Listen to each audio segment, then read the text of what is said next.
Olá, amigos. Eu sou o Tenente Aviador Flávio Kaufmann, sou veterano, oficial veterano da Força Aérea Brasileira, segunda geração da FAB, da minha família na FAB, e, como gosto de dizer com muito orgulho, piloto de caça. Embora minhas reflexões tivessem, a princípio, como destinatário apenas um pequeno grupo de amigos veteranos da Força Aérea Brasileira, através do WhatsApp, tenho me surpreendido e até me envaidecido com a repercussão que elas vêm alcançando. Algumas dessas modestas observações, vejam só, ultrapassaram milhões de visualizações, sendo compartilhadas e comentadas muito além do círculo para o qual foram inicialmente pensadas. Ao expor pensamentos próprios, quase sempre incisivos diante da gravidade do cenário nacional, é natural que se receba uma enxurrada de reações, entre elas muitas críticas. Eu sou daqueles que ainda acreditam que a crítica é a ciência de apreciar méritos e deméritos com o objetivo de aprimorar desempenhos futuros. Por isso eu recebo sempre com boa disposição qualquer crítica respeitosa, as positivas como incentivo e sobretudo as negativas, que nos desafiam a melhorar. Mas também reconheço, um daqueles tipos dialéticos e por vezes incômodos, que tem por hábito não apenas ouvir, mas rebater, defender, logicamente, meus pontos de vista, e seguir quando convencido, por coerência, nunca por conveniência. Meu objetivo desde o início nunca foi de fazer proselitismo ou buscar notoriedade, mas simplesmente o de promover o debate em um nível mais elevado, tentando extrair das agruras do presente alguma lição útil que auxilie os militares mais jovens a pensar criticamente, com lucidez e independência. Considerando essa súbita popularidade pontual, quando me dirijo a inúmeras pessoas que eu não conheço, esclareço: não tenho Facebook, Instagram ou canal de YouTube. Não me move a vaidade e nem tenho qualquer pretensão de aumentar essa popularidade ou de me lançar a qualquer cargo político. O que me anima apenas é o desejo de contribuir com as ferramentas do pensamento e da linguagem para que o nosso Estado brasileiro seja redirecionado ao bem comum e que a tradição militar brasileira reencontre sua consciência moral e a missão histórica para a qual foi criada, a defesa da sociedade. Tenho ouvido de amigos próximos a repetida crítica de que minhas observações e advertências têm se concentrado quase que exclusivamente sobre as Forças Armadas, enquanto executivo, legislativo e judiciário, todos majoritariamente corruptos, enviesados ou degenerados, escapariam ao largo das minhas análises. É preciso esclarecer um ponto crucial com franqueza. Não sou padre e nem jornalista. Eu não me proponho a salvar almas e nem a noticiar o mundo com imparcialidade de vitrine.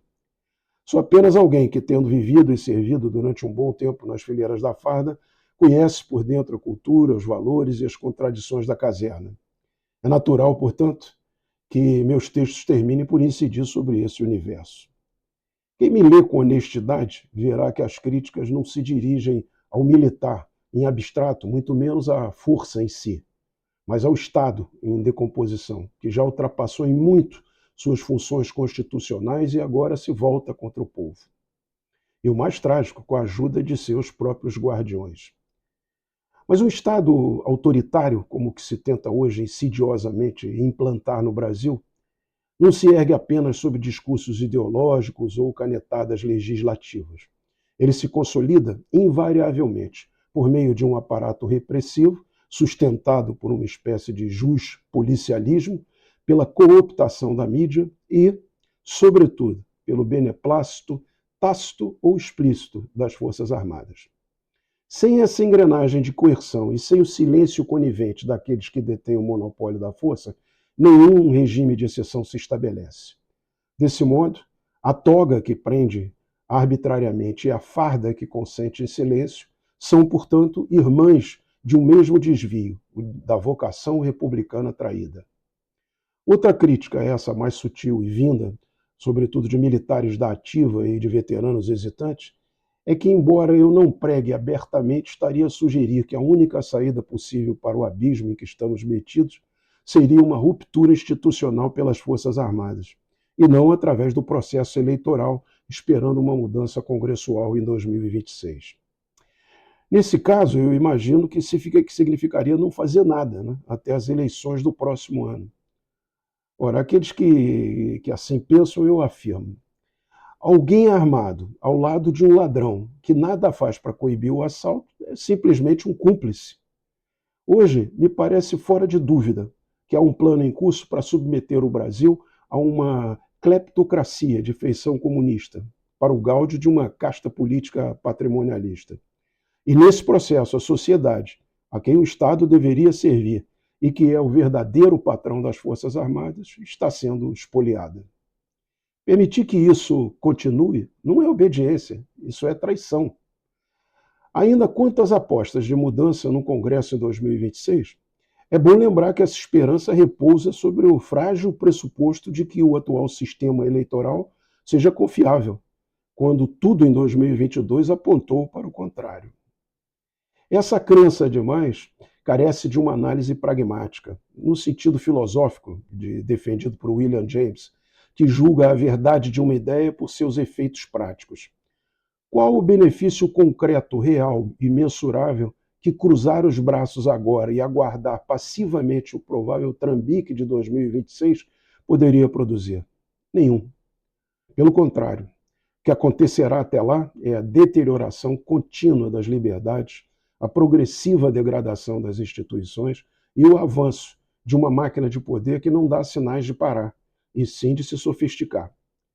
Apostar nisso sem garantias mínimas de integridade é como deitar-se para sonhar no fundo de um barco furado, à deriva, acreditando que a maré, por compaixão, o levará a um porto seguro. Até lá, com o avanço da censura nas redes, a destruição deliberada da família e a entrega do país à influência doutrinária chinesa, certamente já estaremos amordaçados e ajoelhados.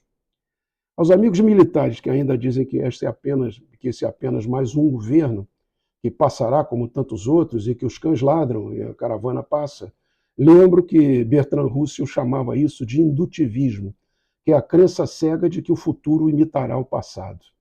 É como o peru de cativeiro, que, alimentado todos os dias do ano, crê, ao amanhecer do dia de ação de graças, que aquele será mais um dia, como os outros, sem se aperceber que a rotina anterior era apenas a preparação para o sacrifício.